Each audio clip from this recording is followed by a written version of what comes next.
उत्पत्ति अध्याय 2। यूं आकाश और पृथ्वी और उनकी सारी सेना का बनाना समाप्त हो गया और परमेश्वर ने अपना काम जिसे वह करता था 7वें दिन समाप्त किया और उसने अपने किए हुए सारे काम से 7वें दिन विश्राम किया। और परमेश्वर ने 7वें दिन को आशीष दी और पवित्र ठहराया, क्योंकि उसमें उसने सृष्टि की रचना के अपने सारे काम से विश्राम लिया। आकाश और पृथ्वी की उत्पत्ति का वृत्तांत यह है कि जब वे उत्पन्न हुए, अर्थात जिस दिन यहोवा परमेश्वर ने पृथ्वी और आकाश को बनाया, तब मैदान का कोई पौधा भूमि पर न था और न मैदान का कोई छोटा पेड़ उगा था, क्योंकि यहोवा परमेश्वर ने पृथ्वी पर जल नहीं बरसाया था और भूमि पर खेती करने के लिए मनुष्य भी नहीं था। तो भी कोहरा पृथ्वी से उठता था, जिससे सारी भूमि सिज जाती थी।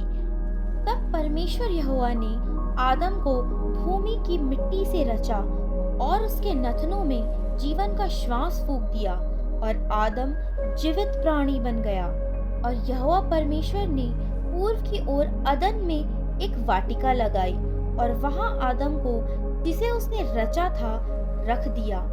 और यहोवा परमेश्वर ने भूमि से सब भांति के वृक्ष जो देखने में मनोहर और जिनके फल खाने में अच्छे हैं उगाए, और वाटिका के बीच में जीवन के वृक्ष को और भले या बुरे के ज्ञान के वृक्ष को भी लगाया।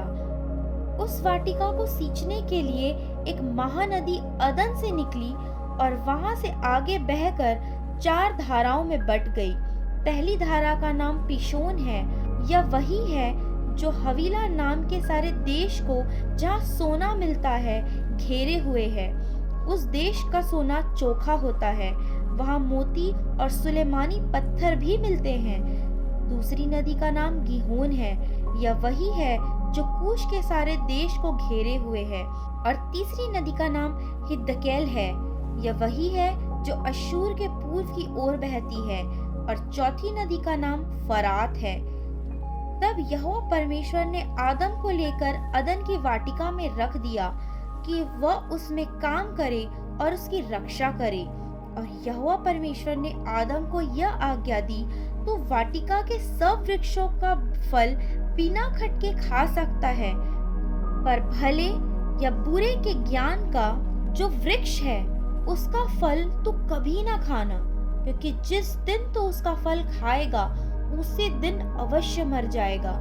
फिर यहोवा परमेश्वर ने कहा, आदम का अकेला रहना अच्छा नहीं, मैं उसके लिए एक ऐसा सहायक बनाऊंगा जो उससे मेल खाए। और यहोवा परमेश्वर भूमि से सब जाति के बनेले पशुओं और आकाश के सब भांति के पक्षियों को रचकर आदम के पास ले आया कि देखे कि वह उनका क्या क्या नाम रखता है।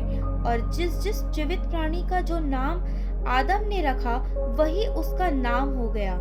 अतः आदम ने सब जाति के घरेलू पशुओं और आकाश के पक्षियों और सब जाति के बनेले पशुओं के नाम रखे, परंतु आदम के लिए कोई ऐसा सहायक ना मिला जो उससे मेल खा सके। तब यहोवा परमेश्वर ने आदम को भारी नींद में डाल दिया, और जब वह सो गया तब उसने उसकी एक पसली निकालकर उसकी जगह मांस भर दिया। और यहोवा परमेश्वर ने उस पसली को, जो उसने आदम में से निकाली थी, स्त्री बना दिया और उसको आदम के पास ले आया। तब आदम ने कहा, अब यह मेरी हड्डियों में की हड्डी और मेरे मांस में का मांस है, इसलिए इसका नाम नारी होगा, क्योंकि यह नर में से निकाली गई है। इस कारण पुरुष अपने माता पिता को छोड़कर अपनी पत्नी से मिला रहेगा और वे एक ही तन बने रहेंगे। आदम और उसकी पत्नी दोनों नंगे थे, पर लजाते न थे।